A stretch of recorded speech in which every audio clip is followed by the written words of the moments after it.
ప్రత్యేక హోదా కోసం జనసేన అధినేత పవన్ కళ్యాణ్ అనంతపురంలో నిర్వహించే సభకు ఏర్పాట్లు పూర్తయ్యాయి. సాయంత్రం 4 గంటలకు ప్రభుత్వ జూనియర్ కళాశాల మైదానంలో సభ నిర్వహించనున్నారు. హైదరాబాద్ నుంచి పవన్ సహాయకులు అనంతకు వచ్చి సభ ఏర్పాట్లను పర్యవేక్షించారు. నగరం మొత్తం ఫ్లెక్సీలతో నింపేశారు. ఉదయం పవన్ కళ్యాణ్ బెంగళూరు చేరుకుని అక్కడి నుంచి 11 గంటల సమయంలో అనంతపురం వస్తారు. నగరంలోని ఓ హోటల్లో పవన్ కు బస ఏర్పాటు చేశారు.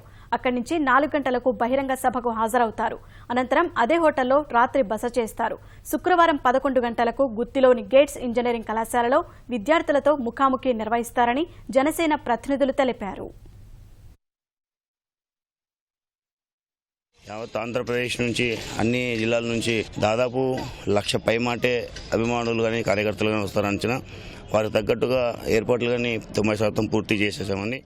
బ్యారిగేడ్స్ కానీ, స్టేజ్ కానీ, మీడియా ఎంట్రీస్ కానీ, మహిళలు కానీ, వికలాంగులు కానీ అంతా బాగా సవ్యంగా ప్లాన్డ్గా చేస్తున్నాం. ఈ ప్రత్యేక హోదా విషయం ఏదైతే ఉందో దాని గురించి ప్రజలందరికీ తెలియజేయడం కోసం అందులోని రాయలసీమ ఏరియాలో అనంతపురం అనేది వెనకబడితనంలో ఉంది కాబట్టి సో దాంట్లో జిల్లాకి సంబంధించిన అనేక సమస్యలను కూడా ఆయన తెలుసుకోవడం జరుగుతుందండి. సో దాని మీద కూడా ప్రత్యేకంగా ఆయన దృష్టి పెట్టి అనంతపురం జిల్లాకి సంబంధించిన స్థానిక విషయాల్లో కూడా ఆయన మాట్లాడతారని చెప్పి మేము అనుకుంటా ఉన్నాం.